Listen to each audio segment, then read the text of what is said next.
देखिए listed companies का मतलब ये होता है कि इनके आप जो है शेयर्स ऑनलाइन, जैसे हम बात करते हैं ना, आप स्टॉक्स या ज़ीरोधा से आप शेयर्स परचेज करते हो, तो वो आप सारी कंपनीज़ की नहीं कर सकते। जो लिस्टेड कंपनीज़ हैं, यानी कि जिन कंपनीज़ ने अपने शेयर्स या डिबेंचर्स या और कोई चीज़ को लिस्ट करा रखा है स्टॉक एक्सचेंजेस पे, खासकर NSE या BSE पे, तो उनको हम बोलते हैं लिस्टेड कंपनीज़। लिस्टेड कंपनीज़ के ही शेयर्स या डिबेंचर्स, और मेनली शेयर्स ही आप मानो, आप उनको जो है आप परचेज़ कर सकते हो जब चाहे, और जो है ऑनलाइन जब चाहे बेच सकते हो। तो बेसिकली लिस्टेड कंपनीज़ की मैं बात क्या करना चाह रहा हूँ, इंडिया में टोटल करीब 7,000 से ज़्यादा लिस्टेड कंपनीज़ हैं। टोटल कहीं ना कहीं कंपनीज़ की बात करें तो सारी कंपनीज़ मिला के, प्राइवेट पब्लिक मिला के, तो 10 लाख से भी ज़्यादा हैं। लेकिन लिस्टेड कंपनीज़ की बात करें तो वो केवल 7,000 और 8,000 के बीच में है कहीं। मैं आपको जो बताना चाह रहा हूँ वो आज ये है कि जब आप बिल्कुल बेसिक क्राइटेरिया लगाते हो, जैसे मैं स्क्रीनर वेबसाइट यूज़ करता हूँ, तो सबसे पहले ये नहीं है कि मैं 7,000 की 7,000 कंपनी एक एक करके जो है देखता हूँ, बहुत टाइम लगेगा। तो कहीं ना कहीं सबसे पहले आपको कुछ बेसिक क्राइटेरियाज लगा के, जो एक तरह से बिल्कुल ही ऐसी कंपनीज़ है जिनकी फंडामेंटल्स बहुत ही ख़राब है, तो एक तरह से उनको पहले छांट के आपको अलग करना है। तो सबसे पहले आपको स्क्रीनर में क्या होता है कि आप कुछ अपने कंडीशंस वगैरह लगा के एक लिस्ट जनरेट कर सकते हो कंपनीज़ की, जिनको आप बाद में डिटेल में स्टडी कर सकते हो उन कुछ कंपनीज़ को। और आज मैंने बेसिकली कुछ ऐसे बिल्कुल ही बेसिक क्राइटेरियाज लगाए, मतलब बहुत ज़्यादा तो मैंने स्ट्रिक्ट क्राइटेरिया रखे ही नहीं, बस ये रखा कि बैलेंस शीट अच्छी हो, स्ट्रॉन्ग बैलेंस शीट हो, हेल्दी कंपनी हो, और कहीं ना कहीं सेल्स ग्रोथ, प्रॉफिट ग्रोथ का मैंने कोई खास क्राइटेरिया नहीं लगाया इसमें। मैंने सिर्फ बैलेंस शीट स्ट्रॉन्ग हो और कहीं ना कहीं कंपनी का जो परफॉर्मेंस है रीसेंट ईयर में वो ठीक ठीक हो, मतलब सिर्फ ठीक ठीक ही रखा है मैंने क्राइटेरिया, कि ठीक ठीक कंपनीज़ की जो एक लिस्ट जनरेट हो जाए, और जिनके जो है कहीं ना कहीं प्राइस भी एक ठीक ठाक लिमिट के अंदर हो, बहुत ज़्यादा ओवर प्राइस्ड कंपनी ना हो, ठीक है। तो जब मैंने लिस्ट जनरेट करी तो मैं आपको दिखाता हूँ कि लिस्ट किस तरह की दिख रही है और कितनी कंपनीज़ आई लिस्ट में। सो आप देख पा रहे होगे यहाँ पे, देखिए कितनी कंपनीज़ आई हैं। मैंने बहुत ही बेसिक क्राइटेरिया लगाया कि बैलेंस शीट अच्छी हो, स्ट्रांग हो, और उसके अलावा सेल्स ग्रोथ या प्रॉफिट ग्रोथ का मैंने कोई स्ट्रिक्ट क्राइटेरिया भी नहीं लगाया, क्योंकि मैंने रिसेंटली आपको बताया भी था कि ये रेडीमेड नंबर्स में मैं इतना बिलीव नहीं करता, और आपको भी बिलीव नहीं करना चाहिए, और आपको क्वार्टरली रिजल्ट्स और एनुअल रिजल्ट्स खुद खोल के देखने चाहिए, और उसके बाद जज करना चाहिए कि हाँ कंपनी जो है उसकी जो सेल्स ग्रोथ है वो एक्चुअली अच्छी है कि नहीं। तो बेसिकली कुछ जो बेसिक क्राइटेरिया जब मैंने लगाए, तो टोटल जो है 7,000 से ज़्यादा कंपनीज़ में से केवल कितनी कंपनी बची, 174।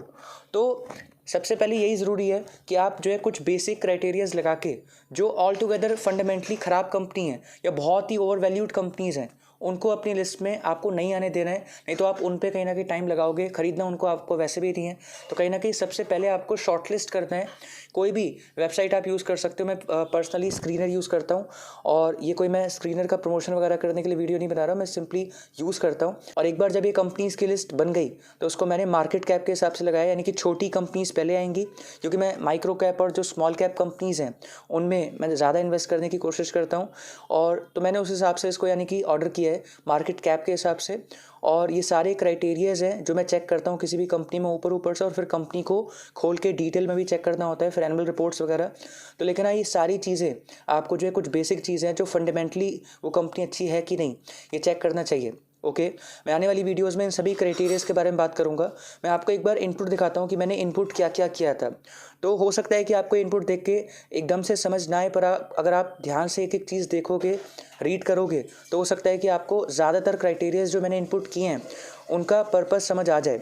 मेरा क्राइटेरिया बस यही है कि मैं जो बिल्कुल ही फंडामेंटली वीक कंपनीज़ हैं उनको अपनी लिस्ट में मुझे नहीं आने देना था। तो ये क्राइटेरिया जो मैंने बनाए हैं वो इसी को ही फोकस कर रहा है सिर्फ। तो आप एक बार क्राइटेरिया देखो जो मैंने over a period of time develop किया है। और पहले तो मैं सिर्फ एक या दो चीज़ें ही डालता था, लेकिन अब मैंने अपना क्राइटेरिया थोड़ा सा लंबा कर लिया। लेकिन मैं ये भी इंश्योर करता हूँ कि कंपनीज़ को ज़्यादा ही छट ना जाएँ। तो मैं ज़्यादातर क्राइटेरिया मेरे ऐसे होते हैं जो बैलेंस शीट पे फोकस करते हैं कि हेल्दी बैलेंस शीट हो। तो ये पूरा क्राइटेरिया है जिसको मैं यूज़ करता हूँ, और एक बेसिक लिस्ट जनरेट करता हूँ सबसे पहले, और उसके बाद इंडिविजुअली एक एक कंपनी को उसके बाद जो है स्टडी करना होता है, जो मेन काम होता है। लेकिन आप अपना टाइम बचा सकते हो। पहले इस तरह की लिस्ट जनरेट करके, ताकि जो हज़ारों और कंपनीज़ हैं जिनमें आपको अल्टीमेटली किसी भी वजह से, चाहे वो फंडामेंटली ख़राब है, वो कहीं ना कहीं बहुत ही ओवर वैल्यूड है, तो अल्टीमेटली ताकि आप उन कंपनीज़ से बच सको और उन कंपनीज़ पे अपना टाइम ज़ाया आप ना करो। तो ये कुछ कंपनीज़ की लिस्ट आई है। इनमें से बहुतों के नाम आपने सुने नहीं होंगे कभी, क्योंकि मैं शुरुआत में वो सारी कंपनीज़ को स्टडी करता हूँ जो स्मॉल कैप है, माइक्रो कैप है, यानी कि जिनकी मार्केट कैपिटलाइजेशन 1000 करोड़ के कम है। तो आपको इन्हीं कंपनीज़ को पहले स्टडी करना चाहिए, क्योंकि इनके बारे में बहुत लोगों को नहीं पता होता है। DIFI भी बहुत सारी वजहों से इनमें पैसे नहीं लगाते। तो over a period of time जब ये अच्छा परफॉर्म करते हैं तो उसके बाद सब इन कंपनीज़ के पीछे भागते हैं और उनका प्राइस जो है तेज़ी से बढ़ता है। लेकिन बात यह है कि आपको तब इन कंपनीज़ को एक्वायर करना है, इनके शेयर्स तब खरीदने हैं जब ये बहुत ही छोटी कंपनीज़ हैं, ताकि ये कहीं ना कहीं आपको आगे मल्टीबैगर बन सके और आपके मतलब जो है कई गुना इसमें जो है रिटर्न्स आपको मिल सके। तो ये मेरी तरफ से एक वीडियो थी जिसमें मेरा मैसेज ये था जो मैं आपको देना चाह रहा था कि आपको सारी कंपनीज़ को एकदम से स्टडी करना शुरू नहीं करना। सबसे पहले कुछ बेसिक क्राइटेरियाज लगा के आपको शॉर्टलिस्ट कर दिए और फिर एक एक करके उन कंपनीज़ को केवल स्टडी करना है जो आपकी लिस्ट में आ रही हैं। क्राइटेरिया डालते वक्त आपको इंश्योर ये करना है कि आप बहुत ज़्यादा सख्त क्राइटेरिया ना बना दो, जिससे पता लगे 20-30 कंपनी आएँ और जो है बहुत सारी जो ऐसी अपॉर्चुनिटीज़ हैं स्मॉल कैप में, माइक्रो कैप में, जो आपसे मिस हो जाएँ। तो क्राइटेरिया आप कोशिश करो बहुत ही सिंपल सा रखो और बहुत ही कम चीज़ें रखो, और सेल्स ग्रोथ या प्रॉफिट ग्रोथ से रिलेटेड ज़्यादा चीज़ें मत डालो, और सिंपली हाँ बैलेंस शीट से रिलेटेड जितनी भी चीज़ें आपको डालनी है ताकि एक हेल्दी कंपनी आपके सामने आए तो वो डालो।